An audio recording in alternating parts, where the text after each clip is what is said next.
Rogue One, a Star Wars story, has arrived in the big screens with a little bit less fanfare than The Force Awakens did. I didn't see as many trailers, I didn't really follow as much about the making of this as I did with The Force Awakens. Still, it's a new Star Wars movie and I was kind of excited about actually getting to see this, but not the same kind of hype as I had for The Force Awakens. But I love movies and I love going to the cinema and I love these big releases because there's a general air of enthusiasm and excitement about what you're about to see. So I went and seen Rogue One. Didn't go on opening night, I left it a few days and I tried to stay away from reviews and things like that as well. And I was saying to myself before I went in, do not get stuck on the hype. It's a new Star Wars movie. People come out just excited to see a Star Wars movie. They start hyping these things up and then on retrospect, maybe a year down the line, you go, you know, it was good, but it wasn't as great as I made out to be. So I was very wary getting into this and almost immediately was blown away by just the scale, the scope and how it was Star Wars, but it was kind of different as well. And I've got to say, I came out the cinema being one of those people that's hyped up about the movie. I absolutely loved it and I'm struggling to find anything of substantial faults about the movie. There was a couple of niggles, but mostly I enjoyed it.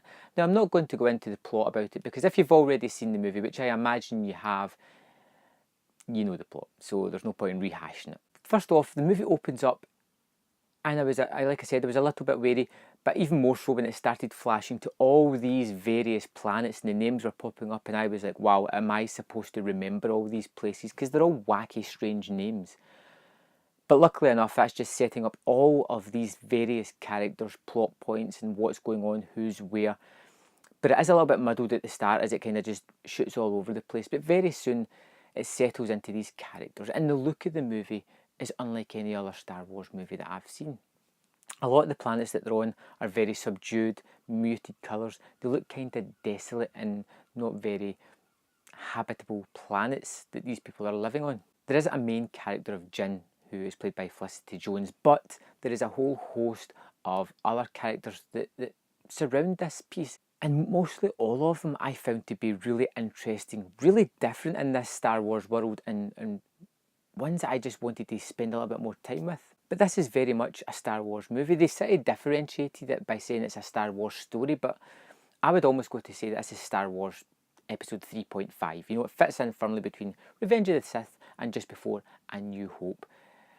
In fact, you could almost watch these two right back to back. You'd have to if you're going to just watch these in trilogies.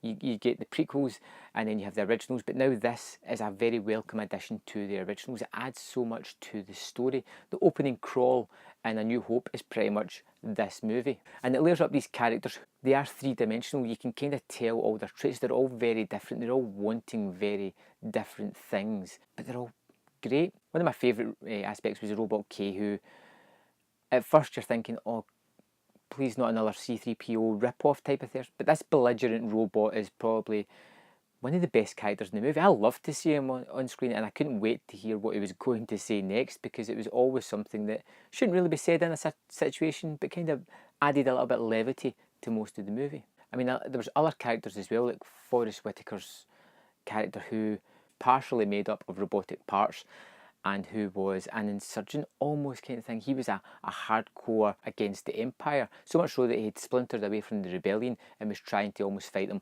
on his own.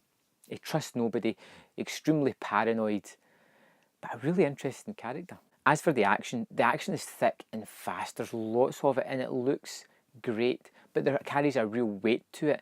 There is people physically being hurt in this. It doesn't seem like it's CGI people being blown up and it doesn't matter anything. This is whole cities being destroyed. This is families being torn apart during these war-torn scenes. And it's great to see that kind of weight carried within a Star Wars movie. And there is a few set pieces that I really enjoyed, especially the final battle on Scarif, which is unbelievable, and it seems to be set in this tropical paradise that you're seeing in all the posters, and it's just such a weird setting, but it looks really good. When you boil it down, it is men on a mission, and there is all these characters.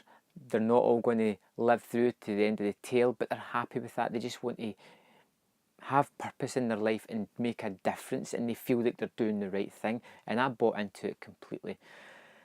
I think it's one of the best Star Wars movies I've ever seen. I think it's one of the best movies that I've seen this year. It's probably going to end up pretty high on my top 10 list, and before I saw the movie, I never thought it was going to be that good. I'm going to have to go back and see it again. It was so enjoyable. The only down points I had were the sort of jumbled beginning where it jumps all over the place and I felt I was going to get lost. There is a couple of CGI characters that just kind of have that uncanny valley look about them, especially Peter Cushing. When it opens up with his character, you see the back of him, you see his reflection in a window, and I thought, oh, that's pretty cool, it's a nice homage to the original. But then they just fully go for it and they throw this CGI character on screen. And it kind of looks a little bit off, but only because I know the character's dead. And then you get one later on with another character that's kind of CGI. And I like the fact that they've went that way. It shouldn't work, but it does. But it doesn't look wholly 100% real. But I can live with it. Overall, I thought Rogue One, A Star Wars Story, was magnificent. It's a great war movie. It's a great men on a mission movie. It shows that they can do things in the Star Wars universe that doesn't have to be as light-hearted as some of the other movies. It can be a little bit heavy, a little bit more dramatic, and it gives me hope, which the movie is trying to give anyway, in what direction these other movies could go. I'm still interested in the main story, but I'm really curious now as to see where these side stories can go. 5 out of 5.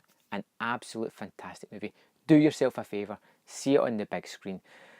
Let me know in the comment box what you thought about Rogue One. I'm really curious. What did you think didn't work? What did you think did work? Was it as good as you expected? Do you like this kind of direction that the series is going to go? I'm really curious to have some conversations about this. Thanks for watching, and I'll see you next time on Man vs. Film.